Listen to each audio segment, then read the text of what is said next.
વડોદરામાં પશ્ચિમ રેલવે દ્વારા 16મો રોજગાર મેળો આયોજિત કરવામાં આવ્યો હતો. કેન્દ્રીય મંત્રી સી.આર. પાટીલ કાર્યક્રમમાં ઉપસ્થિત રહ્યા હતા. વડોદરામાં પ્રતાપનગર રેલવે હેડક્વાર્ટર ખાતે સમગ્ર આયોજન કરવામાં આવ્યું હતું. ત્યારે વડાપ્રધાન નરેન્દ્ર મોદી કાર્યક્રમમાં વર્ચ્યુઅલી જોડાયા હતા. माननीय प्रधानमंत्री श्री नरेंद्र मोदी साहब द्वारा रोजगार मेळाનું આયોજનની જે કલ્પના સાકાર કરવા માટે જે સફળતાપૂર્વક પ્રયત્ન થયા એના કારણે આજે 51,000 જેટલા લોકોને આ રોજગાર મેળામાં નિયુક્તિ પત્ર મળી રહ્યા છે.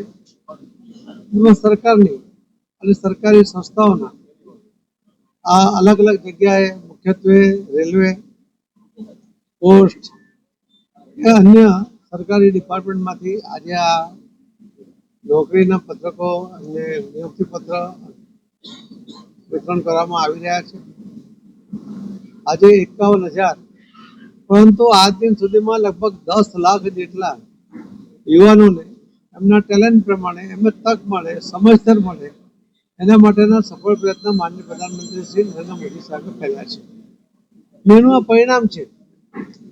એટલે એક શબ્દ આજે પણ માનનીય પ્રધાનમંત્રી શ્રી મોદી સાહેબે કહ્યો કે કોઈ ચિઠ્ઠી નહીં અને કોઈ ખર્ચી નહીં, એટલે કે કોઈની ભલામણ નહીં અને કોઈને કોઈ દલાલ નહીં, સીધા જ લોકોને નિયુક્તિપત્ર મળી રહ્યા છે.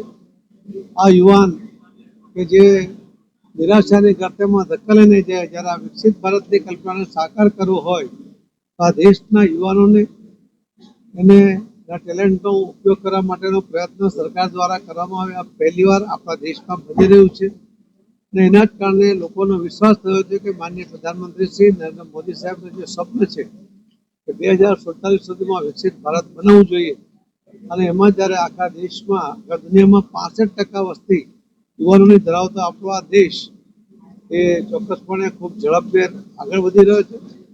અને આપણે જે ટાર્ગેટ લીધું છે એમાં આપણે ચોક્કસ એચીવ કરીશું. એવો માનનીય પ્રધાનમંત્રી મોદી સાહેબનો જે આ પ્રયાસ છે એમાં ચોક્કસ સફળતા મળશે એવો મને વિશ્વાસ છે.